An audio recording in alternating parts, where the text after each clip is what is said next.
In last week's episode, I shared stories from 3 virtual assistants about how they landed their very first clients. And there were so many amazing little lessons in that episode. So today we're going to continue the magic, and I'll be sharing Karin and Regina's stories. I had so many aha moments while listening to them, and I know that you will too. So let's jump in.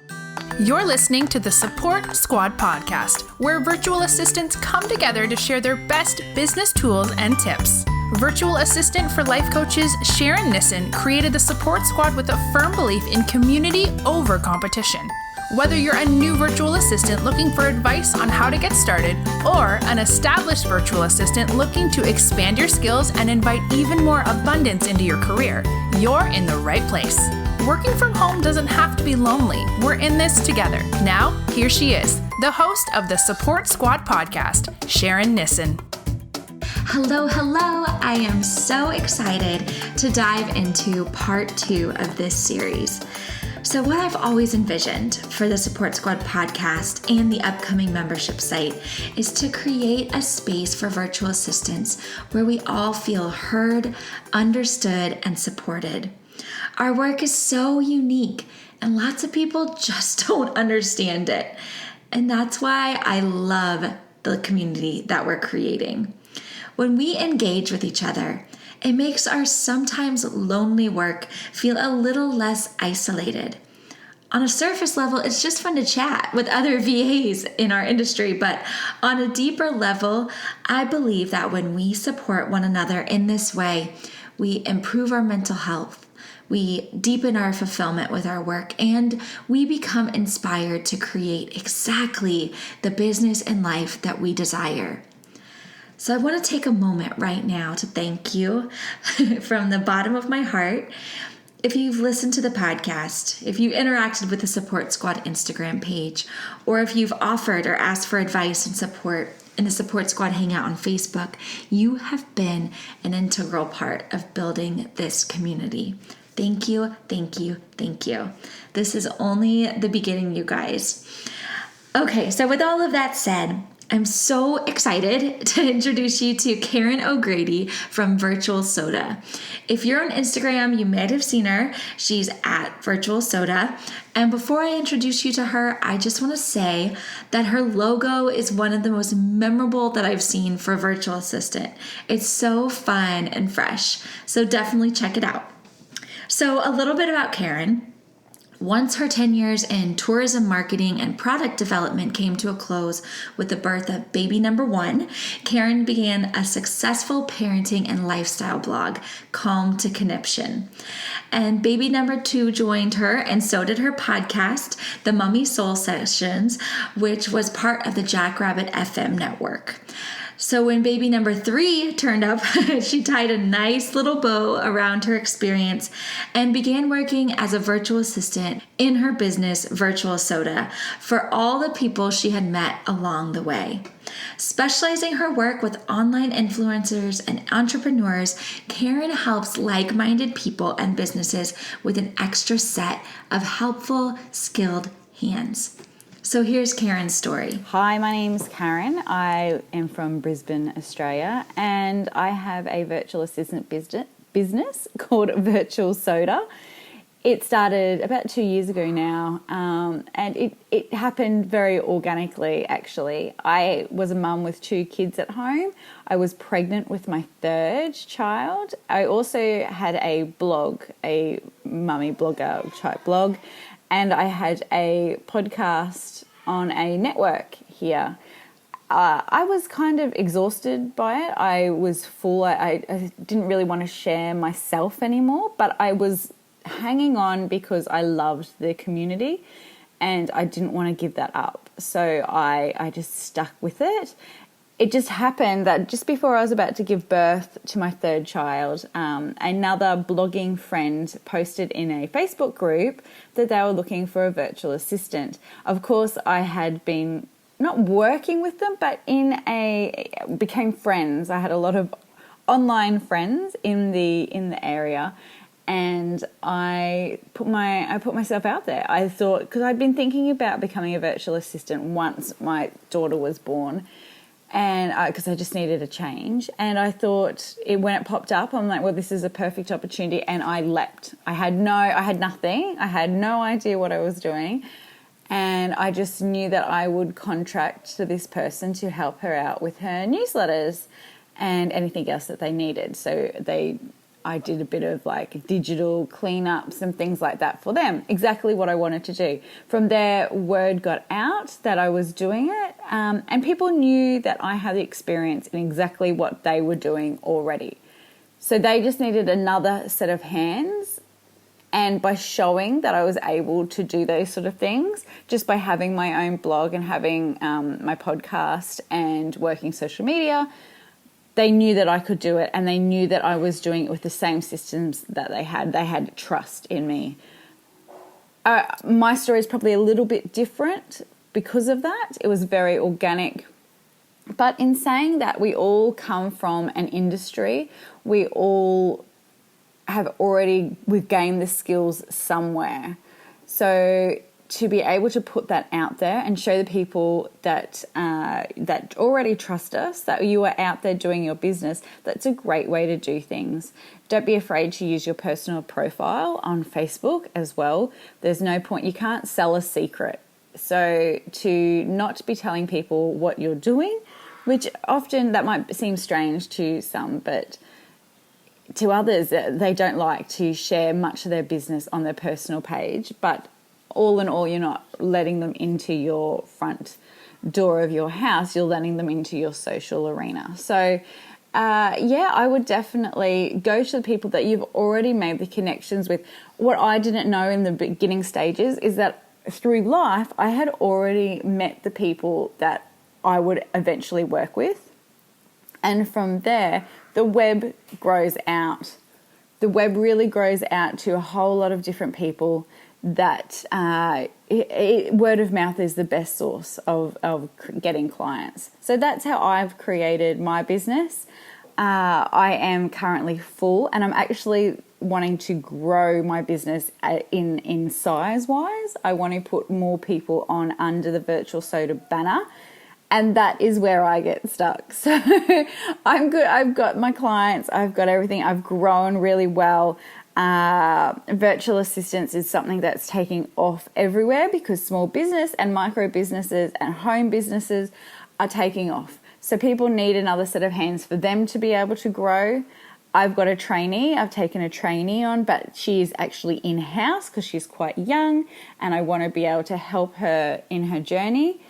I want to grow Virtual Soda. So to get to that, literally, it is through the people that I already know that I never knew I was actually going to work for. I hope that helps someone out there, and to look into who they have previously worked with, who that they can just let them know. But hey, I'm another set of hands that I can help you out. I can do some work for you. You may already know your first 5 clients. I love Karin's story so much because it unfolded so organically. There was an ease to it all. And the main thing I took from the story is that when your skills and experience align with an industry that you enjoy and that you already have connections in, you will rarely have to hustle. As you know, I don't love to use the words hustle and grind when I talk about my work. I just don't want my business to feel like that. And I don't want your business to feel like that either. I feel like there's enough grind in the 9-to-5 jobs. And the reason I started my business was to find more freedom and joy. So instead of thinking about grinding until you find a client, think of how you can align your skills and talents with an industry that you enjoy.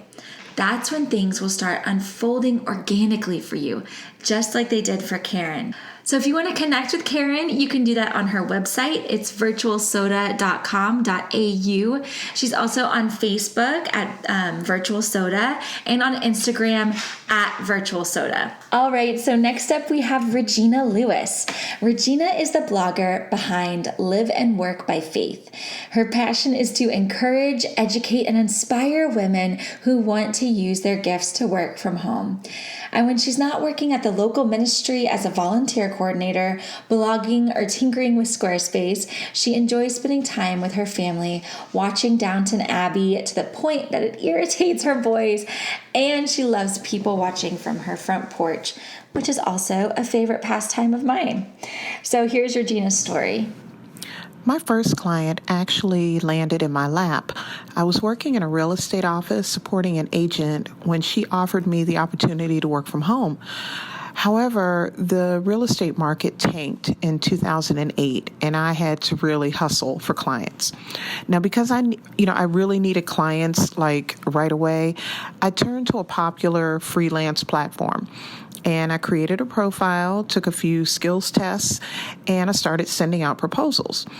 Now, my first client on that particular platform was a nonprofit agency. And in all honesty, I believe she hired me because I could do what she wanted within her budget.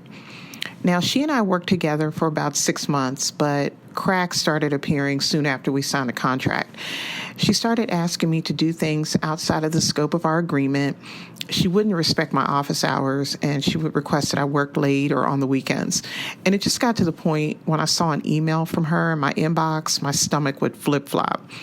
Now, needless to say, that relationship was just not meant to be, and I ended up cutting ties with her. But I never forget that first experience because it taught me a lot. One of the things that it taught me was to, truly be choosy about who I work with. So for me, working with someone with the same values that I have is important. For example, this particular client cursed a lot, and that's just not something I do. Also, I learned to focus more on connecting and creating relationships rather than selling. Now, when I signed this first client, I was in a place of desperation, and because of that, I was only concerned with selling my services and not so much about connecting. And another thing that I learned is that the discovery call is a two-way street. So when you talk to a client, ask hard questions, and that's not something that I did. Believe me, a potential client will ask them of you, and if you feel uncomfortable about something, don't be afraid to dig further or even walk away. A bad piece of business is just not worth it. Now, for those just starting out, I know it's hard. I truly do. So while you wait on your first client, make sure your processes are together. That's not something you want to do when you do eventually sign a client. Or take a free course or use that time to network and connect. Send pitches to your ideal client. It does take time, but getting your first client is the hardest. Once you land that first one, everything else falls into place. And if you've got the skills and the determination, you truly can make this work for you. Now, I'm a single mom of 3 boys. I do not get child support, and I'm able to take care of my family, and I've become much more savvy and confident in what I can offer clients. All I can tell you is hang in there. It will happen.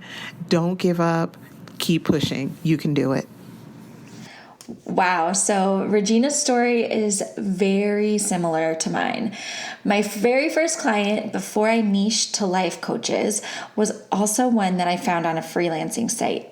And I learned a lot of lessons from that first relationship, like the need to set boundaries and how important it is to have a true connection with the people that you work with.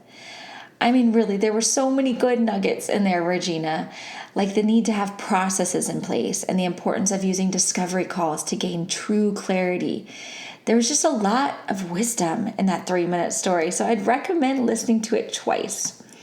And her reminder that the first client is the hardest is so true. Once you get the ball rolling, things become so much easier.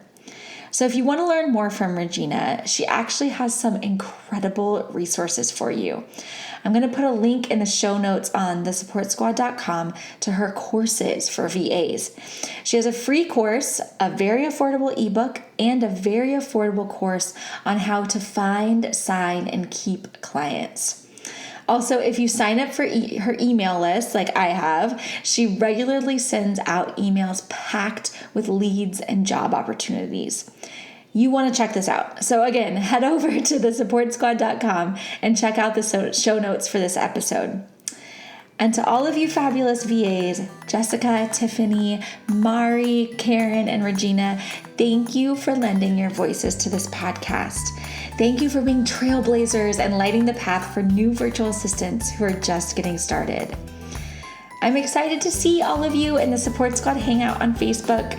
We've been having so much fun in there lately, and our community is expanding every single day. So make sure to join us for my live Q&As and lots of support and advice from VAs all over the world. I'll see you in there. Until next time, Boss Babe.